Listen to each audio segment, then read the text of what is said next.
Hello everyone, welcome back. अब हम करेंगे CDP का पार्ट 2। ठीक है, पार्ट 1 में हमने क्या किया था, हमने 10 से 12 कुछ कंसेप्ट्स थे जो कि थिंकिंग बेस्ड जिनको मैं बोल रही थी, तो उन्हीं की एप्लीकेशन जो है वो अभी हम लोग देखेंगे। अभी हम क्वेश्चन सोल्व करेंगे। ठीक है, जब तक हम लोग है ना बिल्कुल real practical previous year question नहीं करते तब तक पढ़ने का कोई फ़ायदा नहीं है। ज़्यादा से ज़्यादा आपको क्वेश्चंस प्रैक्टिस करने होते हैं और सबसे ज़्यादा बेस्ट कौन से क्वेश्चंस होते हैं प्रीवियस ईयर के, क्योंकि वही एग्जामिनर की मेंटेलिटी को हम समझ पाते हैं। तो बिना किसी देरी के हम अपना पार्ट 1 की एप्लीकेशन देखेंगे कि भाई हमें वो कंसेप्ट कैसे यहाँ पे अप्लाई करने हैं। ठीक है, तो फिर हम अपना पार्ट 2 शुरू करते हैं। देखिए, मैं थोड़ा जूम करती हूँ। कुछ बच्चे कह रहे थे कि मैम थोड़ा बिल्कुल क्लियर नहीं दिख रहा है, तो मैं इसको थोड़ा सा जूम आउट कर रही हूँ। देखिए क्या कहता है कि which of the following statement regarding intelligence. अब देखो इंटेलिजेंस, हालांकि हमने इस चैप्टर को पढ़ा नहीं है, बट बहुत ही जो बिल्कुल थिंकिंग बेस्ड वाले क्वेश्चन है ना वो भी मैंने इसमें इंक्लूड कर दिए। थिंकिंग हम 3rd या 4th चैप्टर में 4th वीडियो में देखेंगे। देखो कौन से इंटेलिजेंस हमारी किससे बुद्धि से रिलेटेड कौन सा कथन सही नहीं है। देखो, intellectual development is influenced by genetics not environment. क्या सिर्फ हमारी जो बुद्धि है, अपना बौद्धिक विकास है, क्या सिर्फ वो हमारे जेनेटिक्स पे, सिर्फ पेरेंट्स पे डिपेंड करता है? नहीं, बिल्कुल नहीं करता। हमारे और एनवायरनमेंट पे नहीं करता। तो ये स्टेटमेंट क्या हो जाएगी? गलत हो जाएगी। और हमें जो सही नहीं है वही ढूंढनी है। तो हमें ऐसे ऑप्शन देखने जहाँ पे ए हो, यहाँ पे भी है, यहाँ पे भी है, तो अपने 2 ऑप्शन हट गए। ठीक है, अब ठीक है, अपना ये 2 ऑप्शन एलिमिनेट हो गया। अब हमें बी और सी को देखना है। कहते हैं gender differences do not cause intellectual differences, कि लैंगिक भिन्नता, कि भाई मेल है या फीमेल है, क्या ये इस बात का कोई इंटेलेक्चुअल बुद्धि के दिमाग पे कोई असर पड़ता है? नहीं, बिल्कुल नहीं पड़ता। तो ये स्टेटमेंट सही है। तो मतलब बी आंसर जो है वो अपना नहीं होना, ये तो सही है और हमें तो गलत देखना है, तो ये ऑप्शन भी कट जाएगा, अपना आंसर हो जाएगा ये। Sharp intelligence is a sign of sharp memory. कोई जरूरी नहीं है कि भाई जो बंदा इंटेलिजेंट है, जिसकी बुद्धि तेज है, उसकी मेमोरी भी स्ट्रोंग है, ऐसा कोई जरूरी नहीं है। ठीक है, तो ये स्टेटमेंट गलत हो जाएगी। तो ए और सी जो है वो गलत हमें ढूंढनी थी, ये होगी। अब मैं आपको है ना एक चीज बताती हूँ, एक ट्रिक आपको बताती हूँ। जो ये 10 से 15 जो मैं क्वेश्चंस बोल रही हूँ ना, जो आपको बिना पढ़े फ्री के नंबर जिनको मैं बोल रही हूँ, उसमें आपको एक चीज ध्यान रखनी है कि जैसे बहुत ही एक है ना एक्सट्रीम नेगेटिव कोई स्टेटमेंट मिलेगी ना, एक्सट्रीम मतलब कि एक्सट्रीम का क्या मतलब है कि बहुत ही ज्यादा नेगेटिव हो या बहुत ही ज्यादा पॉजिटिव हो, तो वो स्टेटमेंट के हाई चांसेस है कि वो रॉन्ग होगी, पहली बात। दूसरी बात, जहां पे ओनली वर्ड आपको मिलेगा ना, यूपीएससी में ये एलिमिनेशन ट्रिक्स चलती थी 2018-19 के अटेम्प्ट्स में, हालांकि अभी तो यूपीएससी में नहीं होता, बट यहाँ पे ये चीज़ मैंने जब क्वेश्चन सॉल्व किए ना, एनालिसिस किया, तो देखा कि बहुत ज़्यादा ओनली वर्ड आ रहा है, मतलब बहुत एक्सट्रीम वर्ड्स आपको शो हो रहे हैं ना, तो वो स्टेटमेंट के हाई चांसेस है कि वो स्टेटमेंट गलत होगी। उसके अलावा जो ये थिंकिंग बेस्ड वाले में आपको एक चीज़ देखनी है कि जो बिल्कुल आइडियल सी या फिर जो मतलब एक सुनने में अच्छी अच्छी सी लगेगी, वो स्टेटमेंट यहाँ पे लगभग सही होंगी। ठीक है, और बस ये 2-3 चीज़ें भी अगर आप ध्यान रखोगे तो काफ़ी अपने ऑप्शंस एलिमिनेट हो जाएंगे। तो अपना फर्स्ट क्वेश्चन हो गया। उसके बाद में अच्छा, इसमें आपको एक थोड़ी सी चीज़ देखनी है कि इंटेलिजेंस है क्या। वो है ability to learn, understand, reason, solve problem, think, abstract. ये सारी चीजें क्या आ जाएंगी? थिंकिंग के अंदर आ जाएगी। उसके अलावा जो स्टर्न ने एक आईक्यू निकालने का फॉर्मूला, ये क्वेश्चन भी कई बार आ रहा है। आपको क्या करना होता है, मेंटल एज दी होती है और क्रोनोलॉजिकल की भाई बच्चा इतने साल का है, वो दोनों दी हुई होती है, तो अपने को आईक्यू निकालना होता है। तो आप इसको ट्रिक से याद रखोगे, माका mental as divide by chronological age into में 100। तो ये थोड़ी चीजें। अच्छा, उसके अलावा इसको, इन बुद्धि को कौन कौन से फैक्टर्स जो है वो क्या करते हैं, डिसाइड करते हैं। तो हेरेडिटी डिसाइड करेगा, एनवायरनमेंट करेगा, न्यूट्रिशन भी करता है, जैसा अच्छा न्यूट्रिशन वाला फूड मिलेगा तो बच्चे की माइंड शार्प होएगा। ठीक है, उसके अलावा एजुकेशन है कि भाई बच्चा अगर अच्छे स्कूल में जा रहा है तो वो अच्छी चीज़ें सीख पाएगा। फैमिली का भी रोल होता है, मोटिवेशन का। तो कई सारे फैक्टर्स होते हैं जो डिसाइड करते हैं कि भाई इंटेलिजेंस का ग्रोथ लेवल क्या है। उसके बाद में अपना नेक्स्ट टॉपिक आता है क्या, कि हेरिडिटी से कौन कौन इन्फ्लुएंस नहीं होता। तो देखो, एप्टीट्यूड और इमोशंस है ना, ये तो डिसाइड होते हैं। एप्टीट्यूड क्या होता है? एप्टीट्यूड बेसिकली क्या है कि पोटेंशियल टू लर्न और टू लर्न स्किल, ये वो पोटेंशियल होता है जो किसी बच्चे का कोई भी स्किल को सीखने का पोटेंशियल हो सकता है। जेनेटिक इस पे है ना, मेन तो काम क्या होता है इसमें, जेनेटिक से पता चलता है कि भाई वो किस चीज़ में उस पोटेंशियल है या नहीं, बाकी ट्रेनिंग उसको रिफाइन कर देती है, ठीक है। लेकिन एटीट्यूड जो है, एटीट्यूड ये हमारी हेरिडिटी से डिसाइड नहीं होता, ये हमारे किससे डिसाइड होता है, हमारे सोशलाइजेशन से, हमारी फैमिली से। देखो एटीट्यूड होता है learned tendency to think, feel और बिहेव पॉजिटिवली या फिर negatively toward something, formed through the family, school, society, इनसे ये बनता है। जैसे कि किसी का क्या एटीट्यूड है गर्ल्स के एजुकेशन को लेके, क्लीनलीनेस को लेके, डिसिप्लिन को लेके, हमारे थॉट्स क्या है, हमारी थिंकिंग क्या है, वो एक तरीके से एटीट्यूड है। एक जो नॉर्मल लेमन लैंग्वेज में हम बोलते हैं ना, उसमें एटीट्यूड बहुत है, ये वो एटीट्यूड नहीं है। एटीट्यूड मतलब कि एक विचारधारा किसी चीज को लेकर के, ठीक है, तो वो हमारी सोसाइटी से बनती है, ठीक है। और एप्टीट्यूड क्या होता है कि मान लो किसी का शुरू से ही, बचपन से ही मैथ्स बहुत स्ट्रोंग होता है, ठीक है, तो वो जेनेटिक से आता है उसके अंदर। कोई बच्चा शुरू से ही बहुत अच्छा गाता है, वो एप्टीट्यूड आ जाता है। इमोशंस हो गए, ठीक है, इमोशंस जो है वो हेरिडिटी से डिसाइड नहीं होते इमोशंस, ठीक है। उसके अलावा इंटरेस्ट जो है, इसके बाद में ये लेटरली डेवलप होते हैं, ये हेरिडिटी से नहीं आते। तो इसका आंसर क्या हो जाएगा, एटीट्यूड एंड इंटरेस्ट हो जाएगा। उसके बाद में ये जो क्वेश्चन है, देखो कहते हैं कि which of the following gender biased actions are not to be involved in the educational practices, कि कौन सी एजुकेशनल प्रैक्टिसेस में कौन सी हमें इन्वॉल्व नहीं करनी। देखो होमोजीनियस ग्रुपिंग, कि भाई बिल्कुल, देखो हम लोग डाइवर्सिफाइड जो वो बात करते हैं ना, कि हमारी एजुकेशन जो सिस्टम है उसमें डाइवर्सिफिकेशन होना चाहिए, इंक्लूसिव एजुकेशन में, कि उसके अंदर अमीर बच्चे भी है, गरीब भी है, ठीक है, लड़कियां भी है, लड़के भी है। उसके बाद में देखो वहाँ पे इंटेलिजेंट बच्चा भी है, नॉर्मल भी है, या फिर स्लो लर्नर भी है, हर तरीके के बच्चे हैं। तो डाइवर्सिफिकेशन अच्छा होता है, ठीक है। लेकिन ये क्या कह रहा है कि सजातीय समूहन, होमोजीनियस, एक जैसे बच्चों को एक साथ बिठाना चाहिए, नहीं, ये चीज गलत है। तो हमें नहीं वाली ढूंढनी है, तो ए ऑप्शन होना चाहिए, ठीक है। तो इसमें नहीं है तो ये ऑप्शन कट जाएगा। उसके बाद में देखो जेंडर न्यूट्रल, ये तो होना चाहिए कि भाई मेल फीमेल दोनों को बिल्कुल बराबर रखा जा रहा है, तो ये तो होना चाहिए। तो बी ऑप्शन वाला कट जाएगा और बी वाला कट जाएगा, बचा क्या, ये अपना आंसर, ठीक है।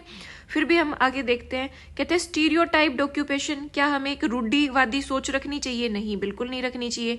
तो सी ये भी होना, ये नहीं होना चाहिए, ये नहीं होना चाहिए। और टीचर प्रेजुडिस्ड एटीट्यूड, कि शिक्षक की पूर्वाग्रही, कि भी पहले ही मान लेना, पूर्वाग्रह कर लेना कि भाई ऐसा, ये तो ऐसे होते हैं, ये लोग तो ऐसे होते हैं, ठीक है, लड़कियां ऐसी होती हैं, लड़के, तो पहले ही हमें कोई विचारधारा नहीं बनानी चाहिए।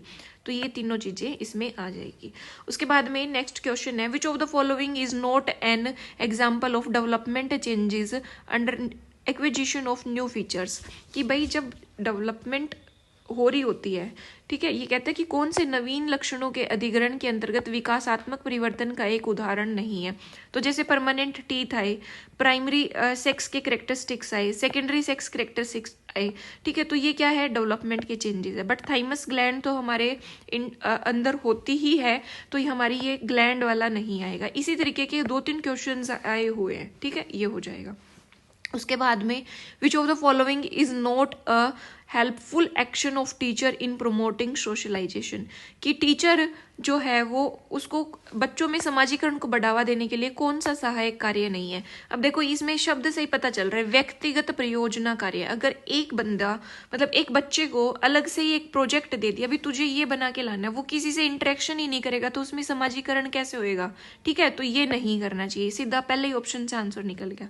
बट फिर भी हम और ऑप्शंस को देखते हैं, कहते हैं कि असाइनिंग सोशल रिस्पॉन्सिबिलिटी, देखो सामाजिक उसको जिम्मेवारियां देंगे तो वो सीखेगा कि भाई हाँ समाजीकरण कैसे होता है, तो ये तो मतलब जो नहीं करना वो ढूंढना था, तो ये तो करना चाहिए।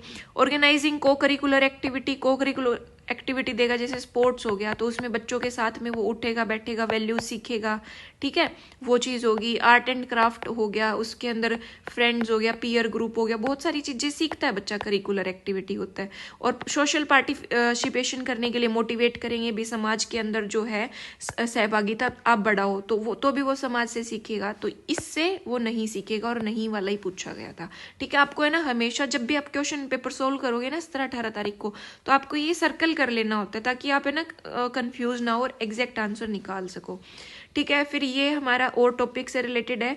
ठीक है, मैंने टॉपिक वाइज अलग अलग सेग्रीगेट कर रखे हैं क्वेश्चंस। देखो, फिर कहते हैं कि which statement is incorrect about the development and it's relationship without the learning. कौन सी स्टेटमेंट गलत है, हमें ये ढूंढना है। ठीक है, किसके बारे में, एक मिनट मैं ये थोड़ा पतला करती हूँ पेन, जस्ट अ मिनट। देखो, कहते हैं कि कौन सी स्टेटमेंट गलत है हमारे इसके बारे में। ये देखो, डेवलपमेंट मतलब कि विकास और हमारी शिक्षा लर्निंग अधिगम।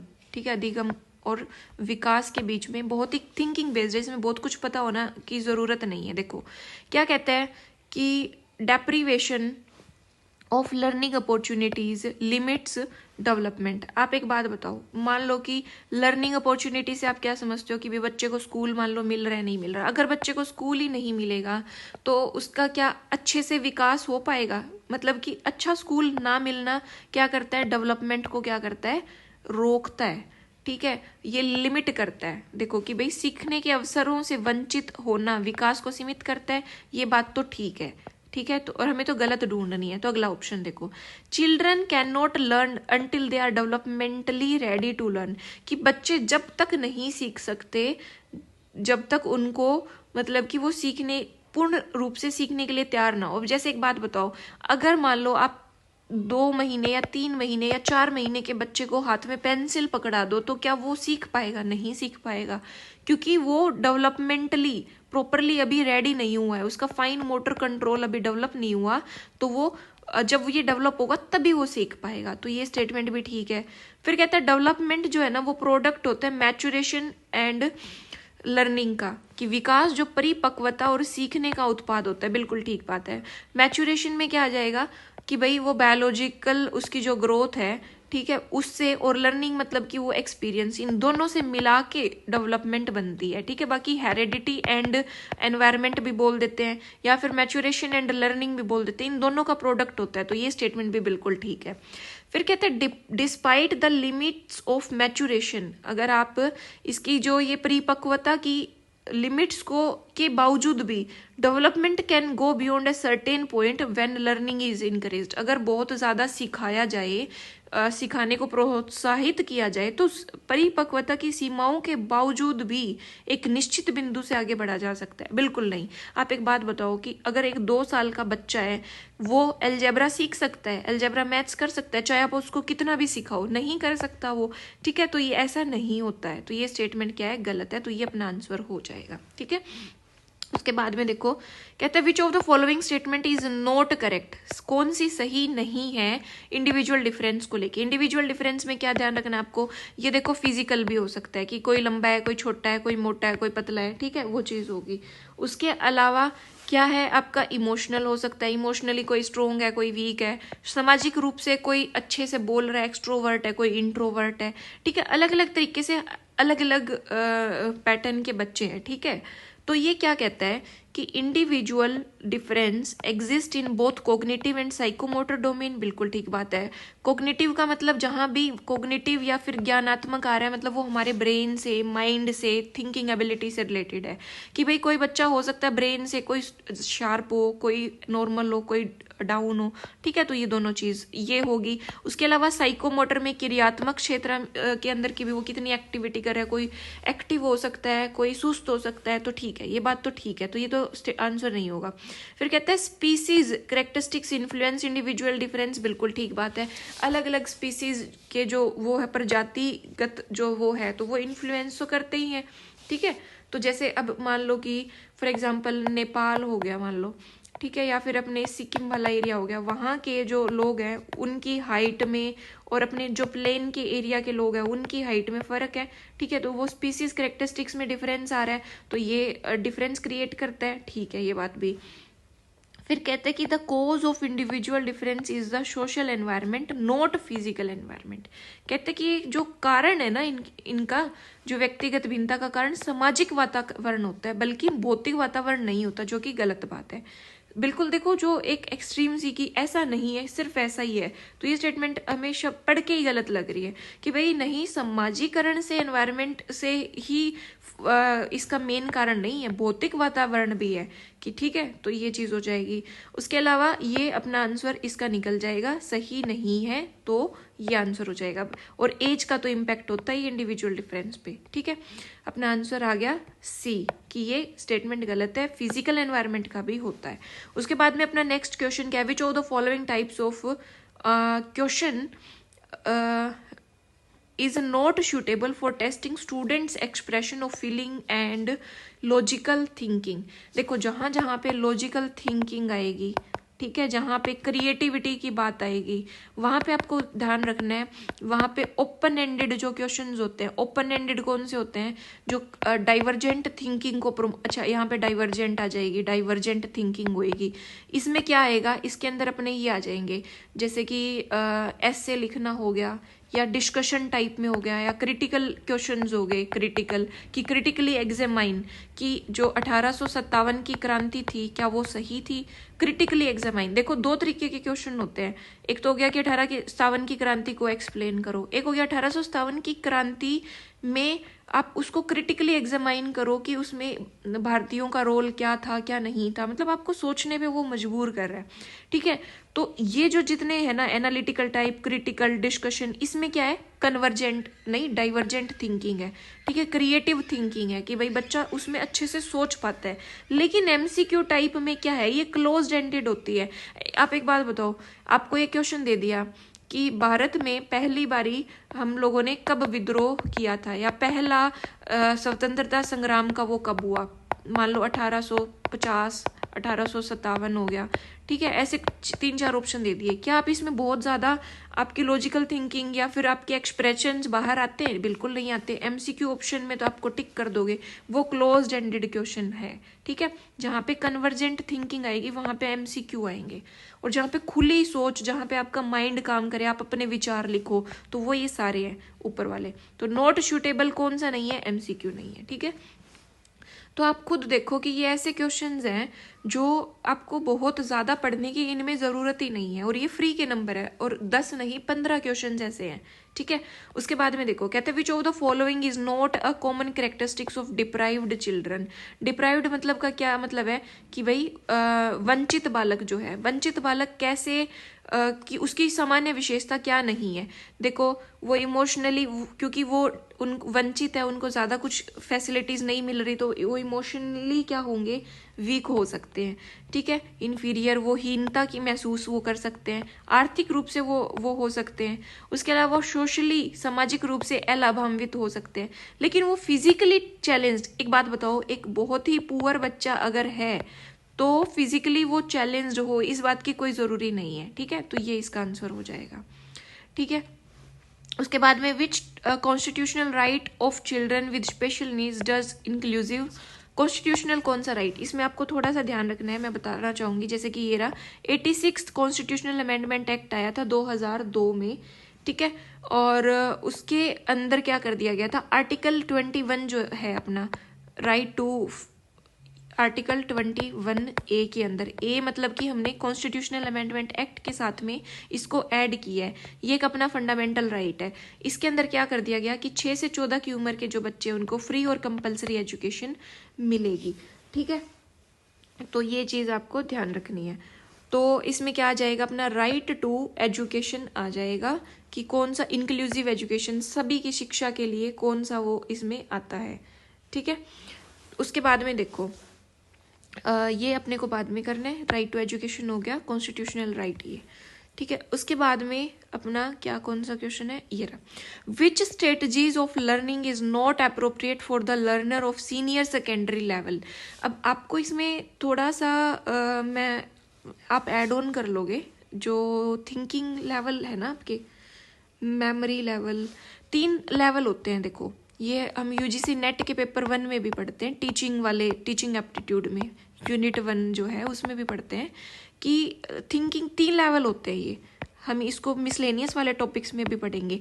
मेमोरी लेवल, अंडरस्टैंडिंग और रिफ्लेक्टिव, 3 लेवल होते हैं, स्मृति स्तर, अंडरस्टैंड वाला और रिफ्लेक्टिव। इसमें क्या होता है, बहुत छोटे बच्चे होते हैं ना जो नर्सरी के, यूकेजी फर्स्ट के, जिनको टीचर बार बार रिपीट करा करा के 1 × 1, 1 × 1 = 1, 1 × 2 = 2 ऐसे करके याद कराते हैं उनको, रिपीट बार बार बार बार बार बार कराते रहते हैं, इन्फॉर्मेशन उनके दिमाग में डालते रहते हैं छोटे बच्चों के, वो मेमोरी लेवल होता है। अंडरस्टैंडिंग में क्या होता है, थोड़ा सा बच्चा जब बड़ा हो जाता है तो उसको थोड़ा थिंकिंग बेस्ड अपन इसमें डालना शुरू कर देते हैं, वो अंडरस्टैंडिंग। और रिफ्लेक्टिव में जैसे पीएचडी वाले हो गए, बहुत ही क्रिटिकल थिंकिंग जिनके लिए चाहिए होती है, तो वो रिफ्लेक्टिव में आता है। तो ये कह रहा है कि मान लो कोई 10वीं 11वीं 12वीं का बच्चा है, उसके लिए क्या चीज़ नहीं होनी चाहिए, तो कहता है learning task at the memory level. क्या 12वीं वाले बच्चे को आप रोट लर्निंग रट्टा मरवाओगे कि ऐसे बार बार बार बार आप ऐसे याद करो याद करो याद करो? नहीं, ये हमें बहुत छोटे बच्चों के लिए करना होता है, तो यही इसका आंसर हो जाएगा। बाकी देखो, हम अगर मान लो आपको मेमोरी लेवल का भी नहीं पता मान लो एग्जाम के अंदर, तो भी आप ऑप्शन को समझो शांति से। क्या कहता है कि allowing self discovery of knowledge, कि ज्ञान की स्वयं खोज करने देना। तो हम बच्चों को बोलेंगे भी हाँ आप स्वयं इस चीज को ढूंढो, तो ये तो हम करेंगे। इसने पूछा क्या नहीं करेंगे, तो ये तो नहीं होएगा आंसर। फिर कहते हैं giving appropriate space to classroom interaction, कि कक्षा अंतःक्रिया मतलब इंटरेक्ट करे क्लासरूम में, उनको उचित स्थान देंगे हम, बिल्कुल ठीक बात है, आइडियल सी अच्छी सी बात लग रही है, तो ये तो हम करेंगे। उसके बाद में कहते हैं स्टूडेंट सेंटर टीचिंग। हम लोग इसमें क्या पढ़ते थे, 2 टाइप की टीचिंग होती है, एक टीचर सेंटर्ड और एक चाइल्ड सेंटर्ड। तो हम क्या बोलते हैं कि चाइल्ड सेंटर्ड एजुकेशन होनी चाहिए। अब एनसीएफ 2005 में भी, एनसीएफ 2023 में भी यही बोला गया कि बच्चे के ऊपर केंद्र होना चाहिए, बच्चा मेन केंद्र होना चाहिए। ये क्या कह रहा है, स्टूडेंट सेंटर्ड टीचिंग होनी चाहिए, तो ये भी अच्छी सी बात है, ठीक है। तो ये तीनों ऑप्शन नहीं होंगे। अगर आपको मेमोरी लेवल का भी नहीं पता होता तो भी आप ये क्वेश्चन कर सकते थे, ठीक है। उसके बाद में कहता है विच of the following is not a child centred. कौन सा चाइल्ड सेंटर्ड मेथड नहीं है? देखो चाइल्ड सेंटर्ड मेथड अच्छे होते हैं, उसमें बच्चा ही मेन केंद्र होता है, कि बच्चे को मेन सेंटर में रखे, उसको जैसे समझ में आ रहा है अच्छी एक्टिविटीज करके अपा उस बच्चे को समझाएं, ठीक है। तो इसमें देखो उसको कोई अपा ने प्रोजेक्ट बनवा दिया, तो ये तो चाइल्ड सेंटर्ड है कि 4-5 बच्चों को बोला आप प्रोजेक्ट बनाओ, उसमें बच्चा अपना दिमाग लगा रहा है, जैसे साइंस का कोई प्रोजेक्ट दे दिया, ठीक है। फिर है अभिक्रमित अनुदेशन, प्रोग्राम्ड इंस्ट्रक्शन दे दी उनको कि भाई आप अभी आपको ये करना है, अभी आप ये करो, तो बच्चा उसके अंदर एक्टिविटी कर रहा है। फिर आप किसी फील्ड ट्रिप पे ले गए, फॉर एग्जाम्पल कहाँ पे, मान लो फील्ड ट्रिप पे फॉर एग्जाम्पल इकोनॉमिक्स के अंदर बैंक का टॉपिक पढ़ा रहा है टीचर, तो बैंक उसको दिखाने के लिए ले गए, ठीक है। उसके अलावा हिस्ट्री के अंदर मान लो कोई मान लो 1857 के रिवोल्ट से को पढ़ा रहा है, तो उसको क्या ले जा सकता है, वो म्यूजियम में ले जा सकता है, जैसे अलग अलग यूनिवर्सिटीज़ में भी म्यूजियम होते हैं, तो वो दिखा दिया। तो फील्ड की ट्रिप अगर उसको कराएंगे तो चाइल्ड अच्छे से समझेगा, तो ये तीनों तो नहीं होंगे। फिर कहते हैं डेमोन्स्ट्रेशन में क्या होता है, teacher show activity and student observe carefully and learn by watching. इसमें बच्चा जो होता है वो पैसिव तरीके से बैठा होता है, टीचर ही कर रहा होता है सब कुछ, तो केंद्र कौन हुआ, टीचर हुआ, तो ये आंसर हो जाएगा। इन्होंने चाइल्ड सेंटर्ड पूछे थे, तो चाइल्ड सेंटर्ड डेमोन्स्ट्रेशन तो नहीं है, ठीक है।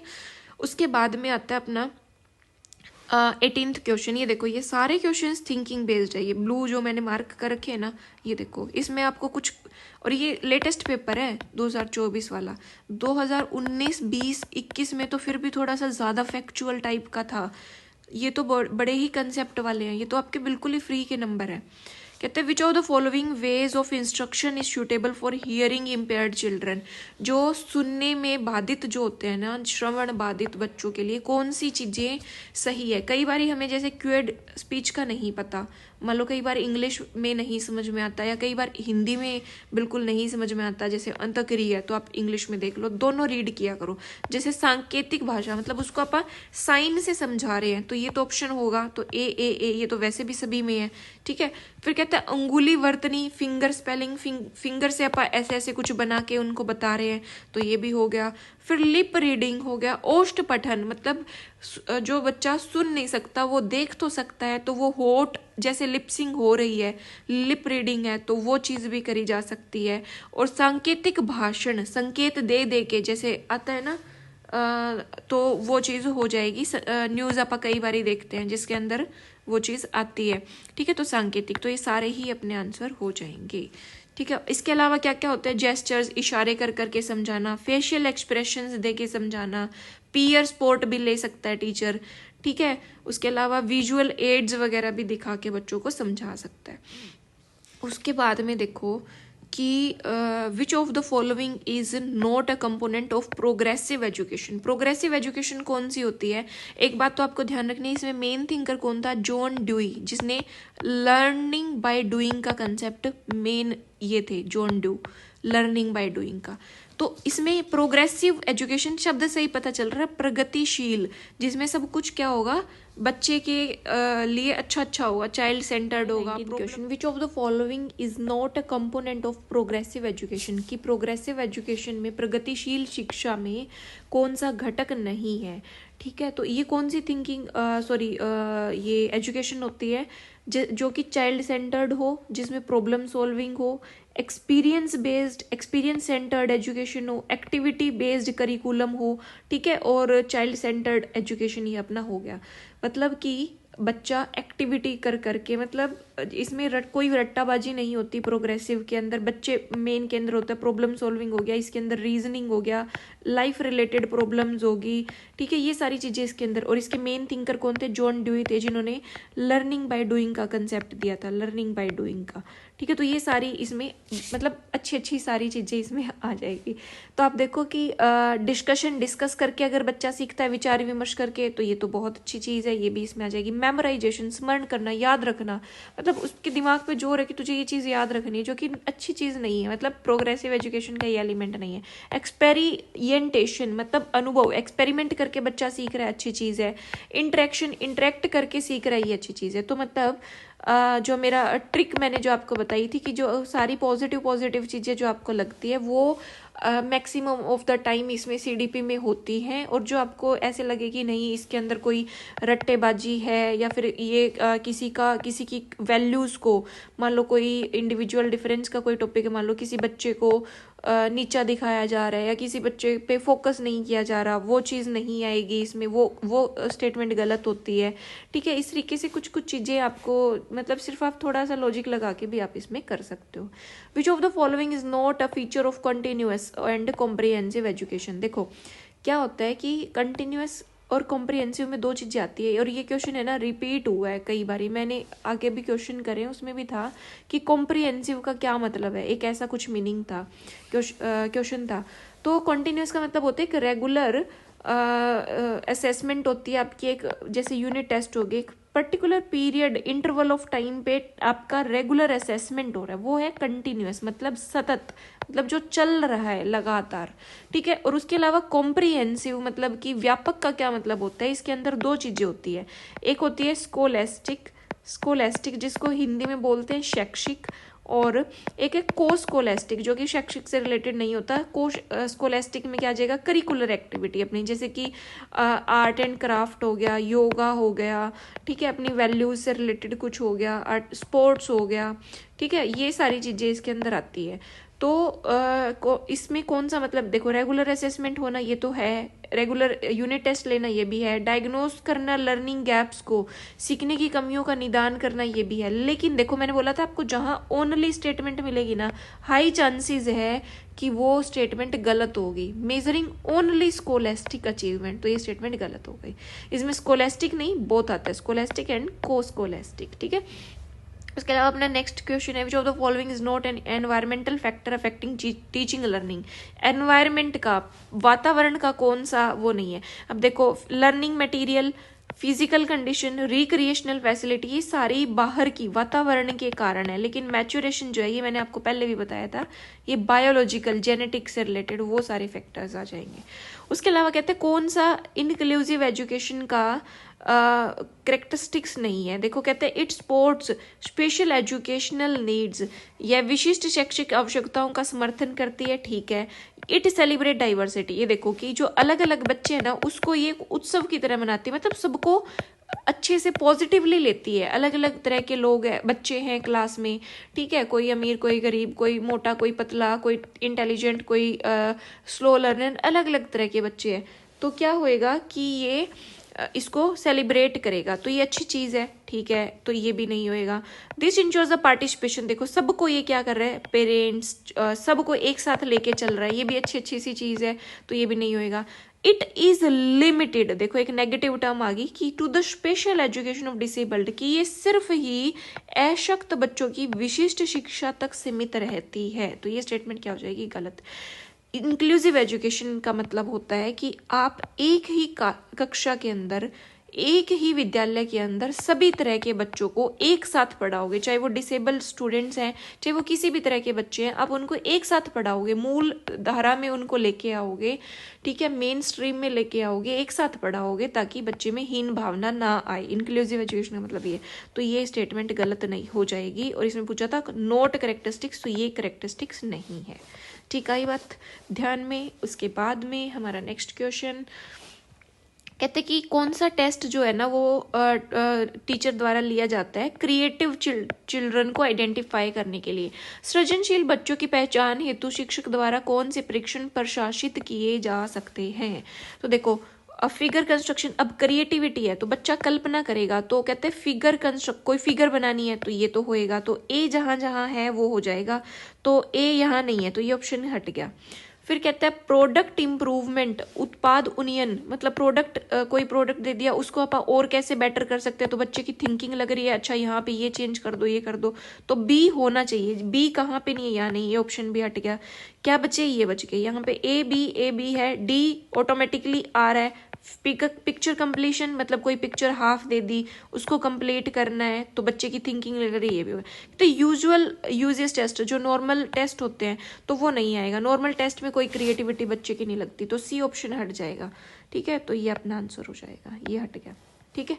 उसके बाद में कहते हैं विच of the following option is correct regarding the emotion early adolescence में। एडोलेसेंस का टॉपिक मैंने पीडीएफ शेयर करी है, उसमें आप देखना, ये मैंने हाईलाइट भी बोला था, करा है मैंने, उस पर इम्पोर्टेंट मार्क किया, अगर आप पीडीएफ देखोगे।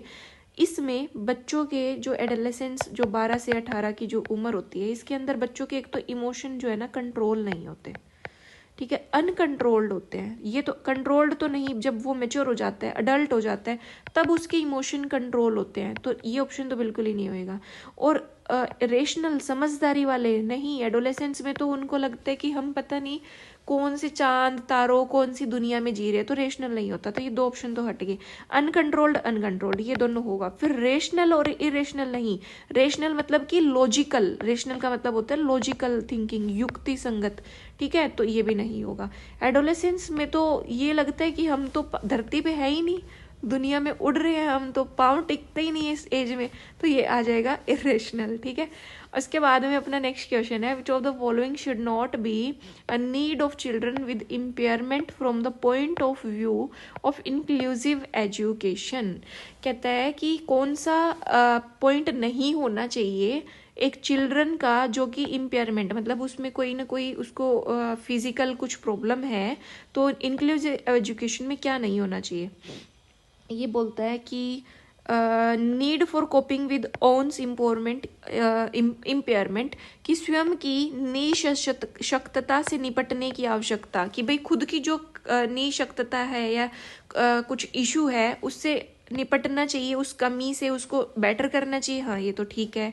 प्रॉपर गाइडेंस और काउंसलिंग की ज़रूरत, उनको उचित निर्देशन वगैरह परामर्श देने चाहिए, बिल्कुल ठीक बात है। नीड फॉर असिस्टिव इक्विपमेंट्स, की सहायक उपकरणों को, मान लो किसी को सुनाई नहीं दे रहा तो उसको आप वो एड दे रहे हैं, तो ये भी असिस्टिव इक्विपमेंट भी देने चाहिए। लेकिन दूसरों पर निर्भर रहने की, क्या किसी पे डिपेंड रहना, एक नॉर्मल आप लेमन लैंग्वेज से भी सोचो तो ये पॉइंट नहीं होना चाहिए, ठीक है, तो ये नहीं होगा। फिर अपना लास्ट क्वेश्चन बचता है, इन learning situation presenting relevant facts separately from the non-relevant facts is indicative of which of the principle of the learning, ठीक है। इसको हम लोग लेटर ऑन दूसरे टॉपिक से, आई थिंक ये दूसरे टॉपिक का क्वेश्चन है लर्निंग का। कहते सीखने की परिस्थिति में सुसंगत तथ्यों को असुसंगत तथ्यों से अलग करके प्रस्तुत करना सीखने के किस नियम में आता है, ठीक है, तो ये अपन लर्निंग वाले चैप्टर में इसको देख लेंगे। तो अगर हम देखें, अगर जो मैं बोल रही थी कि भाई आप इतने क्वेश्चन तो सिर्फ अपना नॉर्मल लॉजिक लगा के कर सकते हो, वो कितने हुए देखो, 1 2 3 4 5, 6, 7, 8, 9, 10, 11, 12, 13, 14, 15, 16, 17, 18, 19 और 20। अब आप देखो, ये लेटेस्ट पेपर है 2024 के जुलाई में जो हुआ है, उसके अंदर है, उसका पेपर है ये। कितने 20 क्वेश्चन आउट ऑफ 30 ऐसे जो है, मैंने आपको खुद एक एक क्वेश्चन एक एक ऑप्शन से आपको करके दिखाया कि सीधे सीधे कोई बच्चा नॉर्मल अगर थोड़ा सा भी लॉजिक लगा के करे ना तो 20 नंबर तो सीधे ही वो ले रहा है। सिर्फ आपने बेसिक थोड़ा सा पढ़ लिया मेरी उस वीडियो से भी, हाँ इंक्लूसिव एजुकेशन ये है, प्रोग्रेसिव एजुकेशन ये है, ठीक है, और क्या क्या अपने टॉपिक थे, टीचर सेंटर्ड एजुकेशन कौन सी होती है, चाइल्ड सेंटर्ड क्या है, ग्रोथ क्या है, डेवलपमेंट क्या है, बस बेसिक बेसिक से थोड़ी थोड़ी चीजें। इतना तो बच्चा बीएड करता है तो ही सीख लेता है। इतने से भी आप 20 क्वेश्चन कर पा रहे हो, कितना सरप्राइजिंग वाली चीज है ये, ठीक है। और जितना मुझे लग रहा है कि थिंकिंग बेस्ड ही क्वेश्चन इस बार आएगा, बट फिर भी हम लेटर ऑन वीडियोस में अपने कंसेप्ट्स वगैरह करेंगे। अब मेरी क्या सोच रही थी, मैं ये सोच रही थी कि मैं आपको ना 2024, 23 और 22, ठीक है, इनके लेवल 3, लेवल 2, 3 और 2, 3 और 2, मतलब मैं आपको 6 पेपर कराऊं। मेरा मन ये था कि भाई आपके ये 15 से 20 नंबर तो आप मतलब इस तरीके से, जैसे मैं क्वेश्चन सॉल्व कर रही हूँ इस तरीके से आप करना सीख जाओ। तो अब ये वीडियो हो चुकी है जो मैं अभी रिकॉर्ड कर रही हूँ, ये हार्डली मतलब 32-33 मिनट की सिंगल एक पेपर हुआ अपना अभी 2024 का लेवल 3 का, यही 32-33 मिनट की होगी। मेरा मन तो था कि मैं ये आपको सारे कराऊं। अब आप मेरे को थोड़ा बता सकते हो या तो कमेंट सेक्शन में कि अगर आपके पास में इतना टाइम है कि आप और वीडियोस देखो तो मैं आपके लेटर ऑन क्वेश्चंस आपको सोल्व करके दिखा दूंगी।